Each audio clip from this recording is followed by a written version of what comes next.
네, 다음 세 번째 강연은 오경석 영남대학교 경찰행정학과 교수님께서 정부 디지털 전환의 저해 요인과 극복 방안에 대해 말씀해 주시겠습니다. 정부는 그동안 디지털 플랫폼 정보를 주요 정책 방향으로 삼고 비대면 발급 민원 서류 범위를 확대하거나 공공전산 서비스의 민간 개방 범위를 확대하는 등의 사업을 지속적으로 추진해 왔습니다. 그럼 교수님 강연 듣겠습니다. 큰 박수 부탁드립니다. 네, 안녕하십니까. 저 영남대학교 사회과학대학 경찰행정학과 조교수 오경석입니다. 오늘 제가 발표할 주제는 정부 디지털 전환의 저해 요인 그리고 극복 방안입니다. 이 주제는 거창한데 사실 여기 이제 정부 관계자분들이 이렇게 많이 오시지는 않은 걸로 일단은 제가 파악이 됐었고요.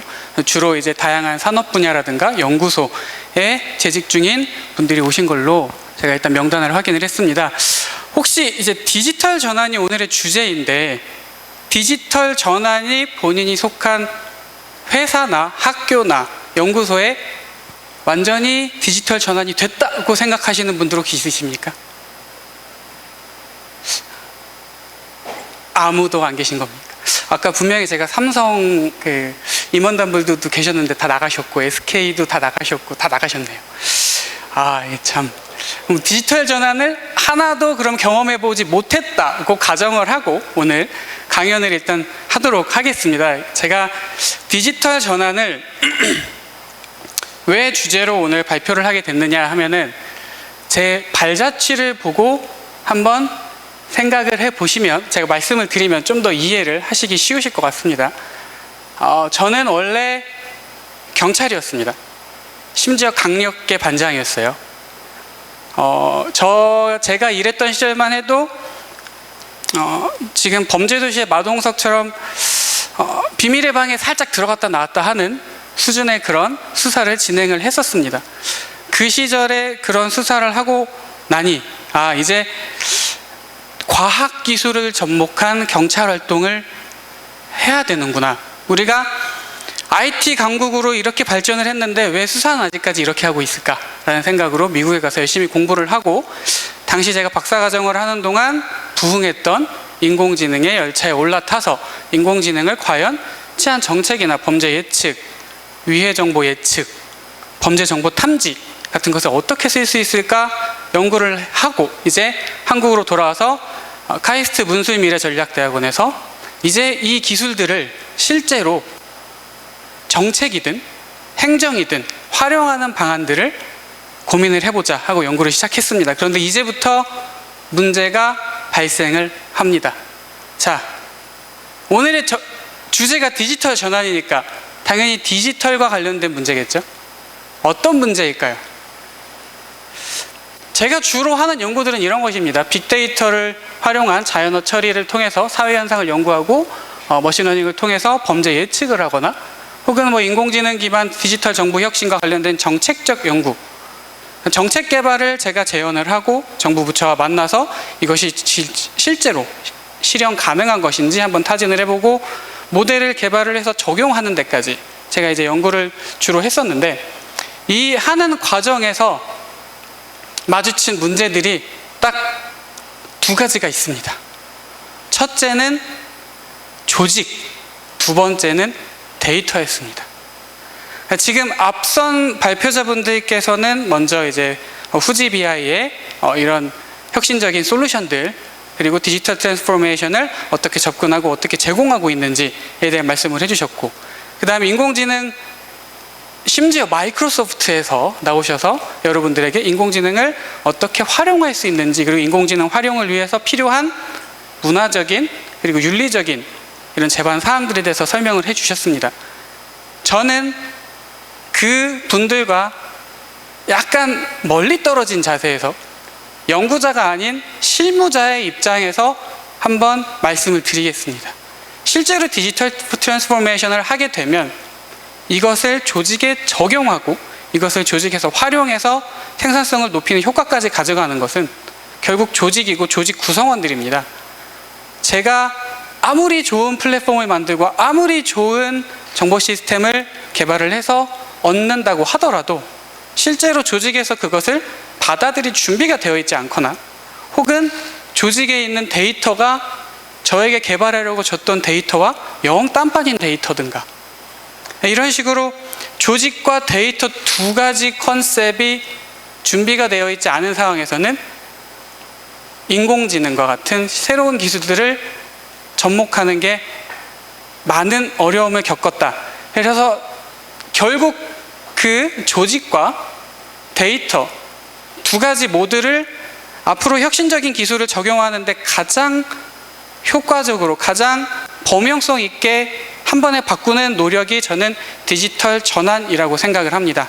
그래서 저는 지금 정부의 사례를 들어서, 전자정부 사례를 들어서 저희가 정부가 어떻게 디지털 트랜스포메이션을 해왔고 그 과정에서 만났던 문제들이 어떤 것이 있으며 이 문제들을 어떻게 해결하고 있는지에 대해서 설명을 드리면 여러분들께서 속한 조직에서 어떤 문제를 마주칠 수 있고 그 마주치는 문제들을 어떻게 해결할 수 있는가에 대한 인사이트를 조금 얻어가실 수 있으면 오늘 가장 보람찬 강연이 될 것 같습니다. 오늘 순서는 그래서 제 배경과 전자정부의 배경과 그리고 문헌연구와 제가 직접 실수한 케이스 스터디들을 바탕으로 디지털 트랜스포메이션에서 발생할 수 있는 잠재적 문제들 그리고 그에 대한 솔루션들을 말씀드리고자 합니다. 지금 후지비아에서도 말씀을 하셨고 그리고 마이크로소프트에서도 말씀을 해주셨는데 여러분들께서 지금 회사에서 ERP를 쓰고 있는 회사들이 거의 많이 있으시죠? 끄덕끄덕이라도 한번 해주십시오. 네, 그렇죠. 네.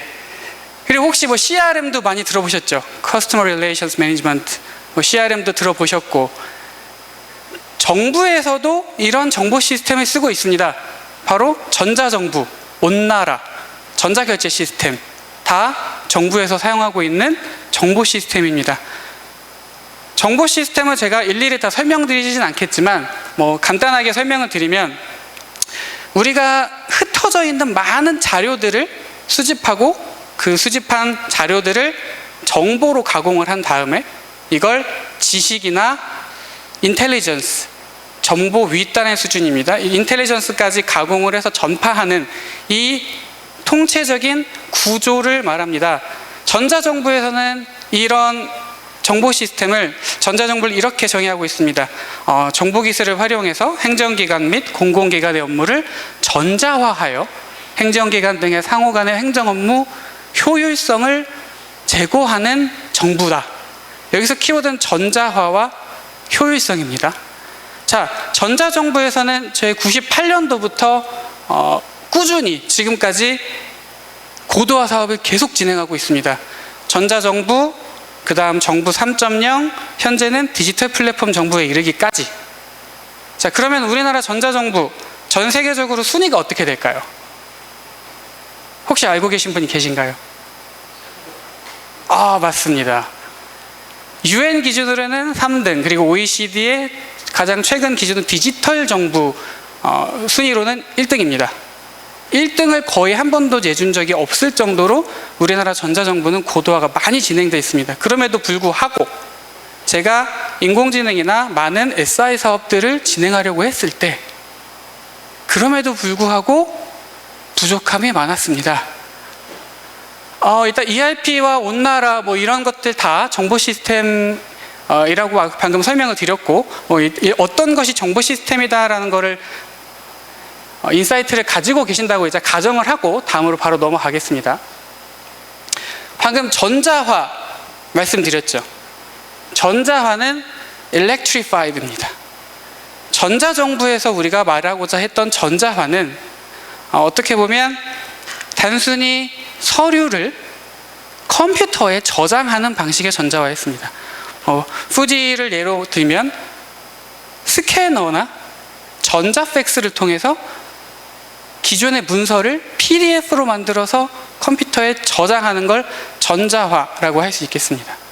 그러면 이제 우리 정부가 전자정부를 뛰어넘어서 디지털 플랫폼 정부를 하려고 하는데 디지털화는 뭘 말하는 걸까요? 디지털화는 단순히 전자정보로 저장을 하는 것뿐만이 아니라 실제로 컴퓨터가 인식할 수 있고 컴퓨터가 인식한 정보를 직접 가공해서 컴퓨터가 직접 정보를 전파할 수 있는 그런 실제로 컴퓨터가 인식할 수 있는 정보로 데이터를 완전히 변환하는 걸 의미합니다. 간단히 설명을 하나 사례를 드리면 지금 우리가 주민등록 등본을 정부24 사이트에 가서 신청을 해서 발급을 받습니다. 그러면 실제로 우리는 주민등록 등본이라는 서류가 있는 것이고 그 주민등록이라는 서류를 등본으로 카피를 해서 PDF 파일로 주는 것입니다. 이거는 디지털화라기보다는 전자화된 문서라고 보는 게 가깝습니다.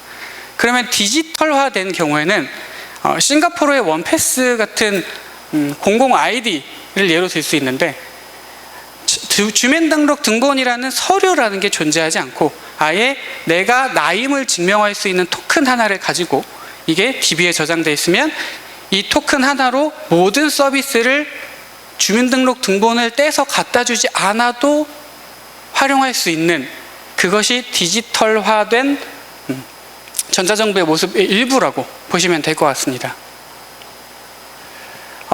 조금 더 그래도 제가 교수니까 조금 더 학술적으로 조금 더 깊이 있게 OECD에서는 어떻게 정의를 하고 있나 간단하게 말씀을 드리면서 우리나라 디지털 플랫폼 정부가 현재 어떤 요소들을 집중해서 노력하고 있는지 하나하나 매칭을 한번 설명을 해드리겠습니다. 먼저 첫 번째, 디지털 정부란 디지털 기반 구조로 구성된 정부라고 합니다. 자, 여기서 말한 디지털 기반이라는 건 아까 말씀드린 전자화된 수준의 PDF를 만들어서 혹은 스캐너로 스캔을 해서 우리가 컴퓨터로 공문이라는 형식의 타이핑을 해서 공문을 만드는 것이 아니라 아예 디지털화된 정보로 전체 저장을 하고 그 위에서 업무를 본다는 그런 디지털 바이 디자인이라는 컨셉입니다. 그리고 두 번째는 데이터에 기반한 정책 개발, 데이터에 기반한 정책 결정, 그리고 환류까지 모두 데이터에 기반하는 정부가 두 번째 디지털 거버먼트의 요소입니다. 그리고 세 번째는 플랫폼으로서의 정부.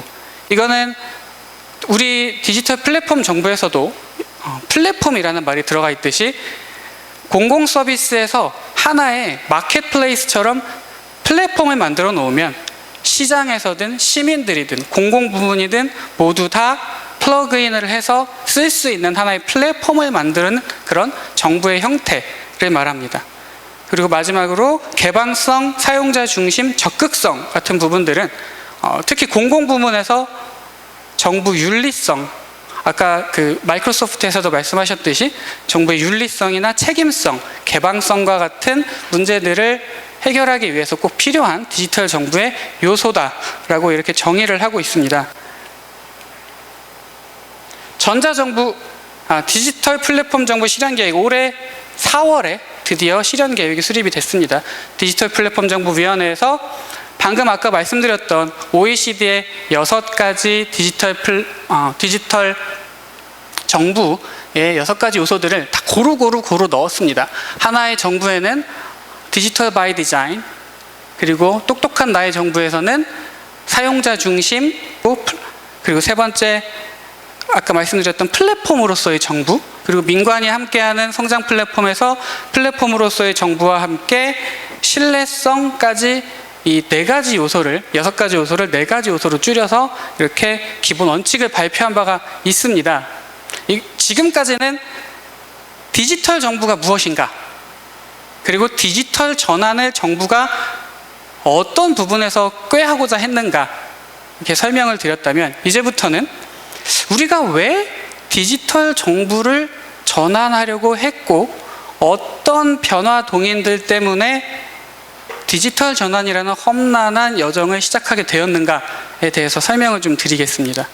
이거는 제가 전에 몸담았던 카이스트의 이광영 총장님께서 개발하셨던 미래 전략을 수립할 때 필요한 변화 동인을 스태퍼라는 방식으로 변화동인 점검을 한 겁니다. 변화동인이라는 것은 미래에 어떤 발생할 일들을 예측하기 위해서 사회적인, 기술적인, 경제적인, 인구적인, 환경적인 기타 등등의 여러 분야에서의 드라이버들, 동인들을 점검하는 방식입니다.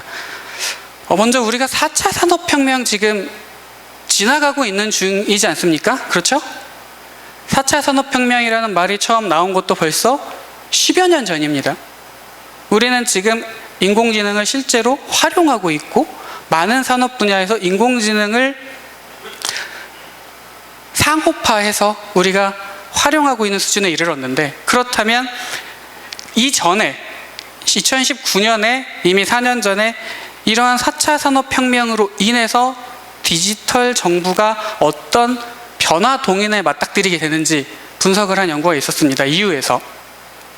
여기에 말씀드리다시피 먼저 첫 번째 사회적인 변화 동인으로는 시민들이 인공지능이나 빅데이터나 이런 새로운 기술들에 너무 적응이 돼 있어서 정부에게 왜 이만큼 우리한테 서비스를 해주지 못하느냐라고 기대가 높아지는 변화 동인이 있습니다.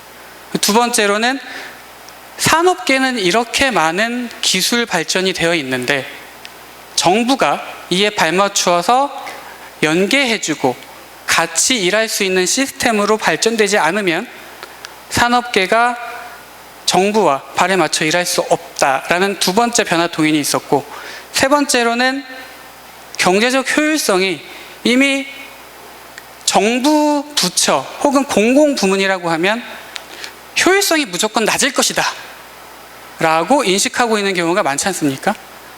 이러한 효율성에 대한 부정적인 인식을 개선하고자 하는 의지도 담겨 있었습니다. 그리고 정치적으로도 시민들의 기대와 요구가 높아질수록 정치적인 압박 또한 높아지고 행정에 대한 투명성에 대한 요구 또한 높아지고 있는 실정이었죠. 우리나라는 고령화가 어느 나라보다 빠르게 진행되고 있고 그로 인해서 외국인 인구도 급속도로 증가할 것입니다.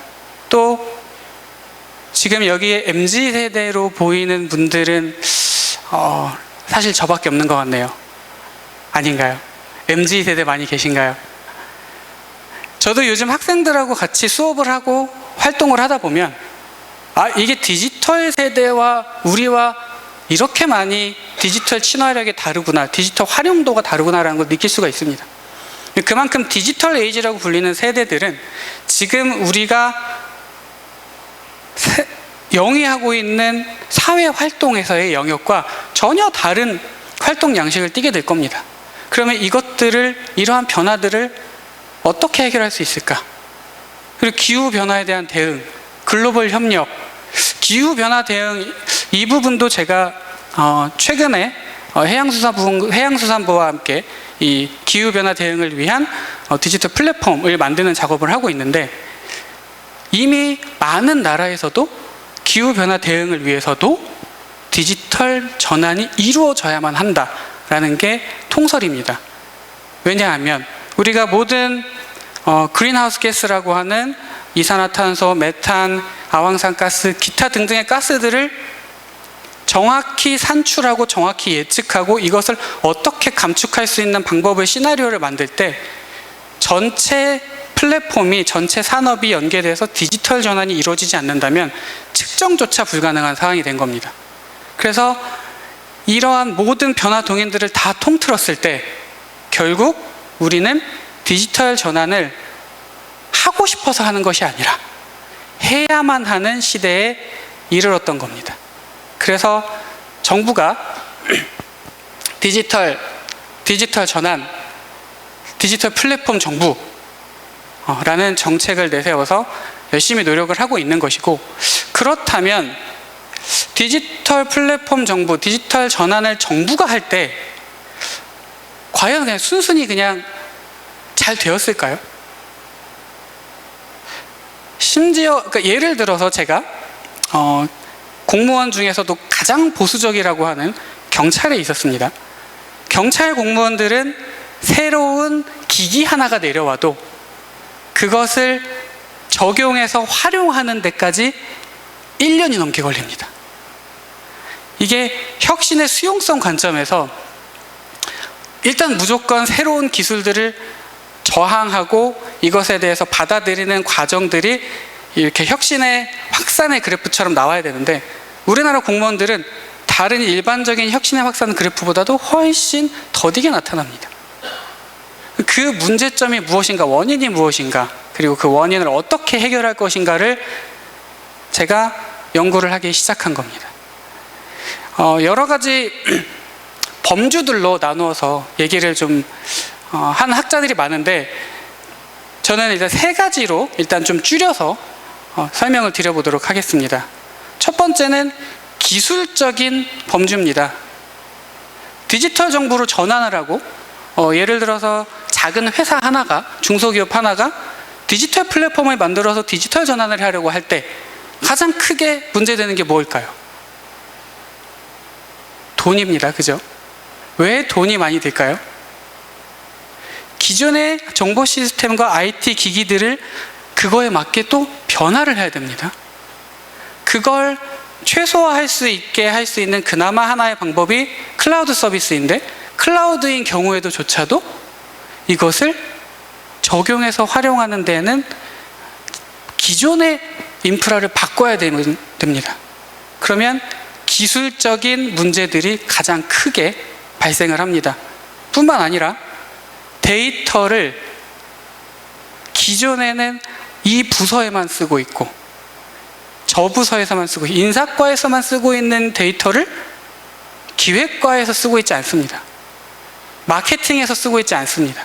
각각의 데이터가 칸막이가 있는데, 이제 디지털 전환을 하게 되면 이 데이터들의 칸막이를 열어야 됩니다. 이때 조직적인 저항이 발생합니다.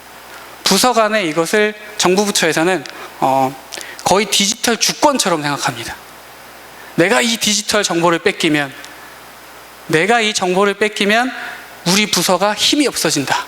우리 부서는 이 자료가 힘이기 때문에 절대 줄 수 없다. 제가 지난 수년간 겪었던 경험입니다. 이런 데이터 공유나 기관 간 조율, 조직적인 저항으로 인해서 디지털 전환에 큰 장애를 겪고 있었습니다. 이런 장애를 조직에서 왜 겪을까요? 왜 겪게 될까요? 맞습니다.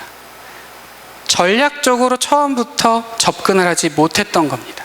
그래서 저는 이것을 디지털 전략이라고 얘기를 하는데, 이런 디지털 전략을 구상하지 않고 단순히 디지털화가 꼭 필요하다더라, 디지털화를 하면 인공지능을 쓸 수 있다더라, 그런 막연한 기대만 가지고 디지털화를 접근을 하시면 전략 없이 접근하는 상황에서 큰 장벽을 경험하시게 될 겁니다. 그리고 나머지 legal, ethical, social, cultural, economical 한 변수들은 다 환경적인 영향들입니다. 우리나라에서는 개인정보보호법, 그리고 EU에서는 GDPR 같은 이런 개인정보 관련된 법률들, 규제들, 공공데이터법과 같은 여러 가지 규제들로 인해서 우리가 일일이 다 점검을 해야 되기 때문에 당연히 시간이 느려질 수밖에 없었고, 그리고 시민들의 신뢰도 또한, 우리가 디지털 전환을 해서 인공지능으로 이런 서비스를 합니다라고 했을 때 시민들이 처음에는 인공지능을 사용해서 뭔가 대단한 걸 하나 보다 라고 접근을 했는데, 혹시 정부에서 제공하는 챗봇 써보신 적 있으신가요? 챗봇 엄청 많습니다. 종류가. 경찰만 해도 성폭력 피해자 챗봇, 112 신고 챗봇, 182 챗봇, 보건복지부로 가면 복지상담에 대한 챗봇, 법무부로 가면 법무부에 필요한 챗봇, 기상청 챗봇이 무수히 많이 생겼습니다. 그러나 실제로 그 챗봇의 만족도는 매우 낮아요. 그러면 디지털 정부가 인공지능을 써서 챗봇을 만들었다고 해서 열심히 홍보를 했는데 그 만족도가 떨어지고 덩달아서 신뢰도가 떨어지게 됩니다. 이 신뢰도 또한 계속된 장벽의 원인이었습니다. 너무 글이 많으니까 제가 일단 조금씩 요약을 하면서 조직과 환경적인 문제들에 대해서만 조금 집중을 한번 하겠습니다. 이것은 이제 기존에 2004년도 벌써부터 20년 전입니다. 20년 전에 이미 전자정부를 적용을 해서 전자화할 때 발생했던 문제들을 나열한 것입니다. 한 연구에서. 여기서는 기술적, 조직적, 환경적 이런 장벽들에 대해서 하나씩 아이덴티파이를 했고, 여기서 나온 문제들이 지금 똑같이 디지털 정부의 전환 과정에서 똑같이 발생을 하고 있다는 점에서 이 연구를 다시 한번 제가 들고 나와 봤습니다. 제가 마지막에 하나로 정리를 해서 다시 한번 보여드리도록 하겠습니다. 2008년에도 전자정부 10년을 맞이해서 아까 말씀드렸던 연구와 똑같은 연구를 진행했습니다. 전자정부로 전환을 하면서 마주쳤던 기술적, 조직적, 환경적 문제들, 장벽들, 2004년에 했던 연구와 거의 동일합니다. 그리고 이 문제들이 디지털 정부의 전환 과정에서도 똑같이 발생을 합니다. 제가 마지막에 다 요약을 해서 말씀을 드리겠습니다. 제가 케이스 스터디를 연구했던 것들은 주로 정부 공공 분야에서는 이런 영역이었습니다. 모 자치시에서 진행했던 디지털 트윈 사업, 몇 천억대의 공공 재정이 투입되었던 사업인데, 이 사업들에서도 지금은 이제 어떻게 적용해서 이걸 어떻게 활용해야 되는지에 대한 아이디어들이 나왔기 때문에 올해 작년 들어서 슬슬 긍정적인 뉴스가 나오고 있습니다만, 처음 시작해서 구상하고 정착시키는 데까지 수많은 문제들이 있었습니다. 예를 들면 아까 말씀드렸던 데이터 주권의 문제, 디지털 전환을 하고 인공지능으로의 발전, 인공지능 정보로 전환하기 위해서 첫 번째는 데이터를 하나로 같이 쓸 수 있어야 합니다. 디지털 트윈 사업에서도 각각 부서에서 모든 데이터를 다 줘야만 트윈의 디지털 메타버스 상에 실제 C와 똑같은 카피된 C를 구상을 해내야 되는데, 정보가 없이 디지털 장벽을 데이터 장벽을 해제하지 못한 상태에서 정상적인 트윈시티를 만들어낼 수가 없었던 거죠. 특허청에서도 아까 마이크로소프트에서 얘기하셨던 그런 규제 검색이나 검색 서비스를 개발을 했습니다. 지금도 열심히 개발을 하고 있습니다. 특허청과 업무를 해보신 분은 아시겠지만, 특허는 기존에 어떤 유사한 특허가 있는지 먼저 알아야 되고, 그 유사한 특허가 지금 이 특허와 얼마나 일치도가 있는지 그런 검사도 다 해야 됩니다. 특허청이 인공지능을 활용해서 특허를 제안하거나 혹은 특허를 검색해서 유사도를 검색하는 이 서비스를 하는 데까지도 데이터가 얼마나 정제되어 있지 않고 디지털화되어 있지 않았는지 본인들이 스스로 깨달았습니다. 디지털화와 전자화가 다르다고 아까 말씀을 드렸다시피, 기존의 특허청이나 다른 특허 사이트에서 보시면 PDF로 해서 특허가 저장되어 있는 겁니다. 전자화되어 저장되어 있기 때문에 이 특허 정보를 디지털화로 완전히 바꾸지 않으면 인공지능으로 아무리 비교를 하더라도 좋은 실적이 나올 수가 없는 것이죠. 챗봇은 아까 말씀드렸다시피 지금 정부 부처에서 만든 수많은 챗봇들 가서 질문을 하시면 10중 8구 돌아오는 대답이 이겁니다. 잘 못 알아듣겠어요. 다시 한번 질문해 주세요. 혹시 이런 질문을 원하시는 건가요? 하고 자꾸 저한테 답을 강요합니다. 챗봇 서비스를 만들 때 처음 SI 사업을 한 수많은 정부 부처에서는 이걸 의도로 한 게 아니었습니다. 그러나 실제로 이 인공지능 접목 사업을 할 때 발목을 붙잡았던 것들은 방금 말씀드린 또다시 데이터 문제와 조직적 저항의 문제였습니다. 저는 이제 친정이 경찰청이었으니까 범죄 예방을 하기 위해서 혹은 재범 예측을 하기 위해서 우리가 인공지능을 접목해서 이 예측을 해봅시다 하고 아주 호기롭게 사업을 시작했습니다. 100억대가 넘어가는 사업들이 있었어요. 그래서 우리가 필요한 정보들이 이만큼의 데이터가 필요합니다 해서 가지고 오고 그 데이터를 가지고 모델을 만들었더니 예측 정확도가 사람이 한 것보다도 반에도 못 미치는 결과가 나왔습니다. 이게 우리가 이 정도로 못 만들진 않았는데 하고 데이터를 들여다보니 그 데이터가 거의 다 가짜 데이터였습니다. 데이터의 중요성과 데이터에 대한 아키텍처, 데이터에 대한 표준 이런 것들이 없는 상황에서 일반 공무원들이 수기로 작성하거나 임의로 입력한 데이터들은 실제로 인공지능을 활용한 정책 개발이나 시스템 개발에 오히려 독이 됩니다. 왜냐하면 거짓말을 가지고 배운 인공지능은 거짓말을 할 수밖에 없거든요.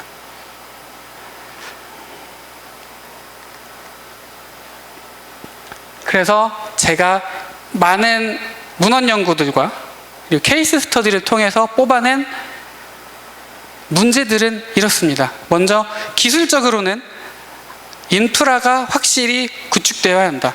이게 요즘은 온프리마이즈로 구축을 하지 않더라도 클라우드로도 구축을 할 수 있기 때문에 클라우드로 구축할 때의 장점과 단점을 또한 잘 알고 있어야 합니다. 그리고 두 번째로는 기술의 표준화와 기술 상호 운용성이 담보돼야 됩니다. 이게 표준화가 되어 있지 않은 기술들을 여러 가지 SI 업체들에서 각각 적용을 하다 보면 결국 나중에 하나의 플랫폼 정보라는 플랫폼을 만들 때 결국 데이터 소스를 열어줘야 되고 데이터 코드, 소스 코드를 가져와야 되고 이 소스 코드를 주지 않을 때는 새로 SI 사업을 새로 벌여야 되는 이런 문제들이 또 발생을 합니다. 그리고 세 번째로는 지금 4차 산업혁명에서 가장 큰 키워드는 사실 인공지능이라고 생각합니다. 이 인공지능을 확장할 수 있도록 데이터를 구비해 놓을 수 있어야 됩니다. 이렇게 하기 위해서는 데이터 아키텍처를 설계를 아주 잘 해야 된다는 것에 결론에 이르렀죠. 조직적으로는 어떤 문제들이 발생을 했을까? 첫 번째로는 조직원들이 저항하지 않고 잘 받아들일 수 있도록 미리 준비를 해줘야 된다는 겁니다. 4차 산업혁명 시대 민첩성, 윤리, 인공지능 다 거창한 키워드들입니다. 그렇지만 이걸 조직에 갖다 심으려고 하면 첫 번째로 저항이 일어날 겁니다. 그 저항이 일어나는 원인들을 파악하고 이 원인들을 해결해 나가는 전략들이 꼭 필요합니다. 이걸 해결하기 위해서 여러 가지 방법을 써봤지만 사실 가장 효과적이었던 방법은 이게 우리나라를 비하하는 것이 아니라 90년대부터 2000년대 전자정부 이 발달사를 보면 역시 리더십입니다. 리더십. 위에서 강력하게 푸시를 하고 강력하게 관심을 가지고 강력하게 드라이브를 걸면 밑에서 따라오더라는 겁니다. 이거는 앞으로도 그렇게 될 거라고는 제가 장담을 할 수 없습니다만 기존에 지금 IS 연구를 하신 많은 학자들이 다 똑같이 얘기를 하십니다. 옛날에는 대통령 비서실장이 직접 나와서 장차관들 매주 모아놓고 쪼았다. 그랬기 때문에 전자정부가 완성될 수 있었다 라고들 하십니다. 지금 디지털 정부로의 전환에서도 똑같은 리더십이 필요한 시점이라고 생각을 합니다. 그리고 조직원들을 근데 이렇게 쪼기만 해도 될까요? 요즘은 그래서는 갑질이라고 신고를 당하실 수도 있습니다. 자, 그러면 이때 필요한 것이 바로 동기부여와 기본 역량 강화 프로그램 HRM, HRD 역량 강화 프로그램이 되겠습니다. 동기부여와 역량 강화가 돼 있고 그리고 그들을 끌어갈 강력한 리더십이 있을 때만 변화에 대한 저항을 해소하고 혁신에 대한 수용 의지를 다잡을 수 있었다라는 게 여태까지 연구에서의 시사점이었습니다. 그리고 마지막으로 환경적으로는 사실 이거는 입법부에서 해결해야 될 문제들이 많이 있습니다. 규제나 법률적인 기반들에 대해서도 마련을 해야 되고, 규제를 무조건 풀기만 해서 좋다는 건 아닙니다. 왜냐하면 인공지능과 데이터 이 개방성에 관한 문제들은 실제로 누군가에겐 죽고 사는 문제일 수도 있고 지식재산권의 문제일 수도 있습니다. 또 사이버 보안이나 정보 보안의 측면에서는 이 규제가 꼭 필요합니다. 여기에 더해서 인공지능의 경우에는 이 인공지능이 실제로 잘못된 정책을 내세워서 잘못된 집행을 했을 때 이 책임을 누군가한테 지울 수 있느냐에 대한 책임성의 문제, 그리고 블랙박스 타입의 인공지능이 어떤 정책 결정을 했을 때 왜 그렇게 했는가에 대해서 답할 수 없는 불투명성의 문제와 같은 걸 해결하기 위해서도 규제는, 이에 대한 규제가 꼭 필요하다고 볼 수 있습니다. 그리고 이건 비단 디지털 정부나 SI 사업에서 나오는 문제들이 아니라 거의 모든 이런 정보화 사업에서 나오는 문제들이었는데, 사용자 중심의 설계였습니다. 아까 말씀드렸던 디지털 트윈 사업이라든가 경찰청의 수많은 인공지능 관련 사업들이 처음에 이렇게 시작이 됩니다. 요즘 인공지능이 핫하다던데 그거 갖고 뭐 할 수 있나 생각해서 한번 해봐 라는 지시로 시작이 됩니다. 그러면 열심히 기획부서에서 아이디어 회의를 합니다. 이런 거 될 것 같습니다. 될 것 같습니다 하고 ISP를 던집니다. 프로포저를 해요. 이거 이렇게 하면 가능성이 있어 보입니다 라는 회신이 오면 밀어붙입니다. 여기서 빠진 게 뭘까요? 그게 왜 필요한지를 조사를 안 했습니다. 실제로 인공지능 관련 사업들이 제가 알고 있는 정부 부처 사업들만 20개가 넘는데, 이 중에서 각 부서에서 이런 거 있으면 좋을 것 같아요, 이런 기능이 인공지능으로 됐을 때 업무 효율성이 올라갈 것 같아요 라고 수요를 기반으로 해서 만들어진 사업들이 단 한 개도 없었습니다. 그렇기 때문에 아무리 인공지능으로 사업을 개발해서 가져왔다 하더라도 실제로 사용자들이 사용하지 않는 폐단에 이르게 됐죠. 그래서 제가 말씀드리는 건 꼭 사용자 중심의 설계를 반영을 해야 된다라는 게 이 문제들에서 추출된 시사점이었습니다. 자, 그러면 저는 이제 전략대학원, 미래전략대학원의 교수였으니까 말씀을 전략적으로 한 번 더 드리겠습니다. 어떤 전략이 필요할까요?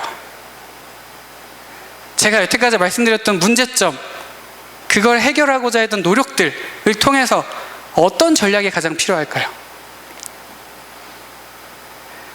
디지털 전략에서 그래도 가장 필요한 것은 저희는 최고 관리자의 지원이라고 봅니다. 리더십, 지원. 그리고 두 번째로 도입 효과와 효용성에 대한 정확한 예측을 하고 전략을 구상하는 것입니다. 막연하게 이러한 효과가 있겠지가 아니라 정확하게 어떤 효과가 있을 것으로 예상되고 이 효과를 어떻게 측정할 수 있겠다라는 식으로까지 예측을 할 수 있어야 됩니다. 그리고 비즈니스 프로세스 리엔지니어링, 그리고 사용자 중심의 시스템 설계를 다 포함한 전략적인 디지털 전략이 필요하다고 저는 주장을 합니다. 그리고 두 번째로 리소스적인 측면에서는 물론 클라우드를 가더라도 온프리마이즈로 하더라도 예산이 가장 중요합니다. 막연하게 이만큼의 예산을 주세요가 아니라 정말 실제로 유지, 보수하는 비용까지 얼마가 들지에 대한 예산을 충분히 확보를 해야만 당연히 사업이 진행이 되겠죠. 그리고 아까도 후지에서 스킬 말씀을 하셨는데 지식 숙련도가 준비가 돼야 됩니다. 이것은 조직원들의 데이터 역량 그리고 디지털 역량을 강화하는 걸로 해결할 수 있겠죠. 데이터 거버넌스, 데이터 칸막이 제거, 이 또한 사전에 미리 준비되어야 할 사항들입니다. 이런 것들이 모두 다 정비가 되고 나면 이제 데이터의 질과 양이 많아지고 좋아지게 되므로 학습하는 데이터가 좋아질수록 인공지능을 활용한 많은 정책들의 질도 동반 상승하게 되는 겁니다. 그리고 마지막으로 지금 앞선 두 발표자들께서 말씀하셨던 거의 일맥상통하는 겁니다. 지식과 문화. 이 문화라는 게 단순히 우리가 지식이나 숙련도를 높이는 것에 그치지 않고 데이터와 인공지능의 윤리성, 인공지능에 대한 기본 지식, 블랙박스 타입이라고 하지만 이 인공지능을 어떻게 윤리적으로 활용할 수 있을까에 대한 사고, 그리고 이러한 사고를 할 수 있는 문화, 더불어서 조직의 민첩성과 부서 간 협업에 대한 환경적, 문화적 요인들까지 다 준비를 하셨을 때 여러분의 조직에서 디지털 전환을 할 수 있는 충분한 토양이 마련될 수 있다. 이렇게 말씀드리고 싶습니다. 제가 시간은 잘 지켰던 것 같은데 맞죠? 네. 제가 그래도 준비한 내용을 제가 최대한 40분 내에 줄여서 말씀드리느라 많은 내용이 누락됐는데 혹시라도 나중에 제가 하고 있는 연구라든가 연구 결과에 대해서 궁금하신 점이 있다면 여기에 제 명함을 QR코드로 올려놨으니까 관심 있는 분들께서는 연락을 주시면 성실히 답변해 드리도록 하겠습니다. 그럼 지금까지 들어주셔서 감사합니다.